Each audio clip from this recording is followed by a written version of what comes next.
நான்காம் சங்கீதம். நெகினோத் என்னும் வாத்தியத்தில் வாசிக்க ராகத்தலைவனுக்கு ஒப்புவிக்கப்பட்ட தாவீதின் சங்கீதம். என் நீதியின் தேவனே, நான் கூப்பிடுகையில் எனக்கு செவிகொடும். நெருக்கத்தில் இருந்த எனக்கு விசாலம் உண்டாக்கினீர். எனக்கு இறங்கி என் விண்ணப்பத்தை கேட்டருளும்.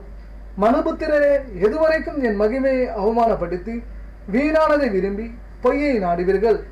பக்தியுள்ளவனை கர்த்தர் தமக்காக தெரிந்து கொண்டார் என்று அறியுங்கள். நான் கர்த்தரை நோக்கி கூப்பிடுகையில் அவர் கேட்பார். நீங்கள் கோபம் கொண்டாலும் பாவம் செய்யாதிருங்கள். உங்கள் படுக்கையிலே உங்கள் இருதயத்தில் பேசிக்கொண்டு அமர்ந்திருங்கள். நீதியின் பலிகளை செலுத்தி கர்த்தர் மேல் நம்பிக்கையாயிருங்கள்.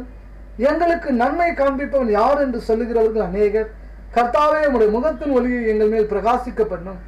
அவர்களுக்கு தானியமும் திராட்சரசமும் பெருகிருக்கிற காலத்தில் சந்தோஷத்தை பார்க்கலாம். அதிக சந்தோஷத்தை என் இருதயத்தை தந்து சமாதானத்தோடு படுத்துக்கொண்டு நித்திரை செய்வேன். கர்த்தாவே, நீர் ஒருவரே என்னை சுகமாய் தங்க பண்ணுகிறீர்.